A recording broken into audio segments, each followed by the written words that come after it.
হাউসের সেই আড্ডাটা আর নেই। হে গাইস, তো কাজের ফাঁকে একটু মাইন্ড রিফ্রেশমেন্টের জন্য বরাবরের মতো আমরা কালকে চলে গেছিলাম কলেজ স্ট্রিটের বিখ্যাত সেই কফি হাউসে, যেটা ইন্ডিয়ান কফি হাউস নামে বিখ্যাত। এটি কলেজ স্ট্রিটের প্রেসিডেন্সি ইউনিভার্সিটির অপোজিটে অবস্থিত। এটা তৈরি হয়েছিল আজ থেকে 148 বছর আগে, 1876 সালে এপ্রিল মাসে। তো এটা তখন অতটা বিখ্যাত ছিল না, যেটা বিখ্যাত হয় আমাদের সকলের প্রিয় গায়ক মান্নাদের গানের পর। তো আমরা সেখানে চলে গেছিলাম, যাওয়ার পর আমরা নিচে দেখলাম যে সিট একদম ফুল। তো আমরা আর কিছু ডিসাইড না করে আমরা একদম উপরে চলে গেছিলাম। উপরে গিয়ে একদম ফ্রন্টে খুব সুন্দর একটা সিট পেয়ে গেছিলাম। তো সেখানে গিয়ে বসলাম, বসার পর চারিদিকে একটু সবার দিকে দেখলাম, দেখার পর একটু ভিডিও করলাম।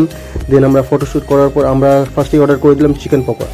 চিকেন পকোড়ার প্লেটটা অর্ডার আমাদের কাছ থেকে নিয়েছিল অ্যাপ্রক্স 175 টাকা, 5 পিস মতো ছিল। তো দেন সেটা মোটামুটি ভালোই লেগেছে, আমার অতটা খারাপ লাগেনি, অতটা ভালোও নয় খারাপও নয়, ভালোই লেগেছে।